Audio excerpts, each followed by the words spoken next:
Hello friends, welcome back to ಹೆಮ್ಟಿ kitchen. Paper ಅವಲಕ್ಕಿ ಚೂಡ ಹೇಗೆ ಮಾಡೋದು ಅಂತ ನೋಡೋಣ.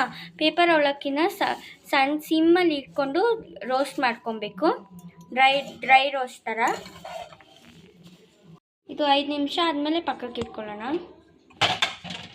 ಇವಾಗ ಇದಕ್ಕೇನೆ ಬಾಂಡೆ ಇಡ್ತಾ ಇದ್ದೀವಿ. ಏನೇನು ಬೇಕು ಅಂತ ನೋಡೋಣವಾ. ಏನೇನು ಬೇಕು ಅಂದರೆ 1 ಕಪ್ ಕಡಲೆ ಬೀಜ, 1 ಕಪ್ ಪಪ್ಪು, ಜಚ್ಕೊಂಡಿರೋ ಬೆಳ್ಳುಳ್ಳಿ, ಕರಿಬೇವು, ಮೆಣಸಿನ್ಕಾಯಿ, ಸಾಸಿವೆ,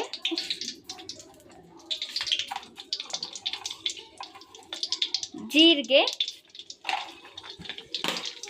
ಸಾಸಿವೆ ಜೀರಿಗೆ ಎರಡು ಹಾಕ್ಕೊಂಡಿದ್ದೀವಿ.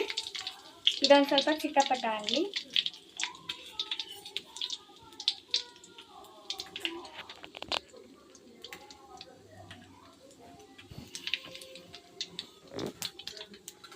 ನೋಡಿ ಚಿಟಪಟ ಅಂತಿದೆ. ಇವಾಗ ಮೆಣಸಿನ್ಕಾಯಿ ಹಾಕ್ಕೊತಾ ಇದ್ದೀವಿ.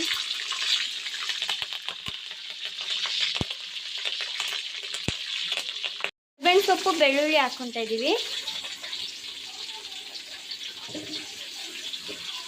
ಇದು 5 ನಿಮಿಷ ಆಗಲಿ.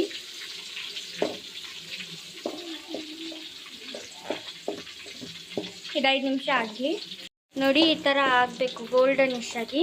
ಬೆಳ್ಳುಳ್ಳಿ ಎಲ್ಲ ನೋಡಿ ಹೆಂಗೆ ಕ್ರಿಸ್ಪ್ ಆಗಿದೆ. ಇವಾಗ ಕಡಲೆಕಾಯಿ ಬೀಜ ಹಾಕ್ಕೊತಾ ಇದ್ದೀವಿ. ಕಡಲೆಕಾಯಿ ಬೀಜ ಮತ್ತು ಪಪ್ಪು.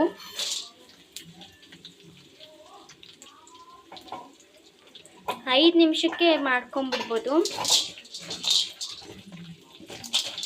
ಇದು ಸಾಯಂಕಾಲಕ್ಕೆ ಟೀ ಕಾಫಿ ಜೊತೆ ಎಲ್ಲ ಸಖತ್ತಾಗಿರುತ್ತೆ. ಮಕ್ಕಳೇನಾದ್ರು ಸ್ನ್ಯಾಕ್ಸ್ ಕೇಳಿದರೆ ಈ ಥರ ಮಾಡಿಕೊಡ್ಬೋದು. ಈಗ 5 ನಿಮಿಷ ಫ್ರೈ ಆಗಲಿ. ನೋಡಿ ಈ ಥರ ಎಲ್ಲ ಬ್ರೌನಿಶ್ ಆಗಿ ಟರ್ನ್ ಆಗಿದೆ. ಇವಾಗ ಬಿಳಿ ಎಳ್ಳು ಹಾಕ್ಕೊತಾ ಇದ್ದೀವಿ. ಬೇಕಂದರೆ ನೀವು ಕೊಬ್ಬರಿ ಪೀಸಸ್ ಹಾಕ್ಕೊಬೋದು. ನಾವು ತಿನ್ನಲ್ಲ ಅಂತ ಹಾಕ್ಕೊತಾ ಇಲ್ಲ. ಇದು ಬಂದ್ಬಿಟ್ಟು ಇದಕ್ಕೆ ಹಾಕ್ಕೊಳ್ಳೋದಕ್ಕೆ ಅರ್ಧ ಸ್ಪೂನ್ ಅರಿಶಿನ, ಅರ್ಧ ಸ್ಪೂನ್ ಚಿಲ್ಲಿ ಪೌಡ್ರು, 1 ಸ್ಪೂನ್ ಉಪ್ಪು.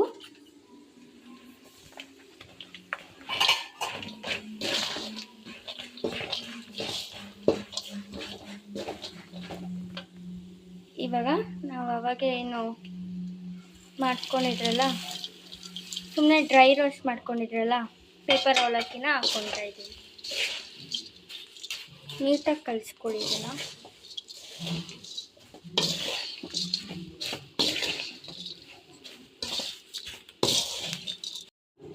ನೋಡಿ ಹೆಂಗೆ ರೆಡಿ ಆಗಿದೆ ಅಂತ. ಇವಾಗ ಗ್ಯಾಸ್ ಆಫ್ ಮಾಡ್ಕೊತಾ ಇದ್ದೀವಿ.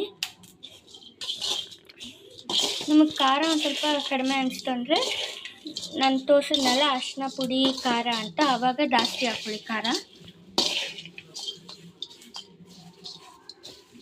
ಯಾವಾಗ ಬೇಕೋ ಆವಾಗ ಸ್ಟೋರ್ ಮಾಡಿ ಇಟ್ಕೊಂಡ್ಬಿಟ್ರೆ ಯಾವಾಗ ಬೇಕೋ ಆವಾಗ ತಿನ್ಬೋದು.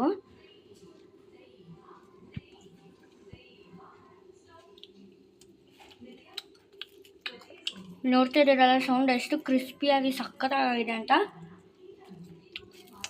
ತುಂಬ ಸಕ್ಕತ್ತಾಗಿದೆ ನೋಡಿ ಪೇಪರ್ ಅವಲಕ್ಕಿ.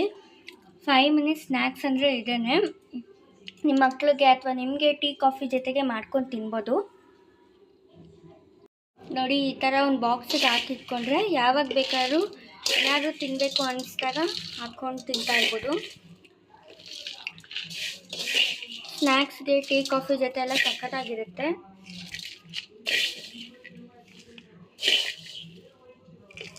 ಇವಾಗ ಮಳೆ ಬರ್ತಾ ಇರುತ್ತೆ, ಬಜ್ಜಿ ಏನಾದರೂ ತಿನ್ಬೇಕು ಅನಿಸ್ತಾ ಇದ್ದರೆ ನಿಮಗೆ, ಏನಕ್ಕೆ ಆಯಿಲ್ ಫ್ರೈ ತಿಂತೀರಾ ಈ ಥರ ಮಾಡ್ಕೊಂಡು ತಿನ್ನಿ. ನಿಮಗೂ ಹೆಲ್ತ್ಗೂ ಒಳ್ಳೆಯದು, ಚೆನ್ನಾಗೂ ಇರುತ್ತೆ. ನೋಡಿ ಈ ಥರ ಒಂದು ಬಾಕ್ಸಿಗೆ ಹಾಕಿಟ್ಬಿಟ್ರೆ ನಿಮ್ಗೆ ಯಾವಾಗ ಅನಿಸುತ್ತೋ ಆವಾಗ ಹಾಕ್ಕೊಂಡು ತಿನ್ಬೋದು. ನಿಮಗೆ ಈ ವಿಡಿಯೋ ಇಷ್ಟ ಆಗಿದೆ ಲೈಕ್ ಮಾಡಿ, ಶೇರ್ ಮಾಡಿ, ಸಬ್ಸ್ಕ್ರೈಬ್ ಮಾಡಿ. ಇನ್ನು ಹೊಸ ವಿಡಿಯೋ ಜೊತೆಗೆ, ಇನ್ನು ಈಸಿ ವಿಡಿಯೋ ಜೊತೆಗೆ ನಿಮ್ಮ ಮುಂದೆ ಸಿಗ್ತೀನಿ. ಅಲ್ಲಿವರೆಗೂ ಟೇಕ್ ಕೇರ್, ಬಾಯ್.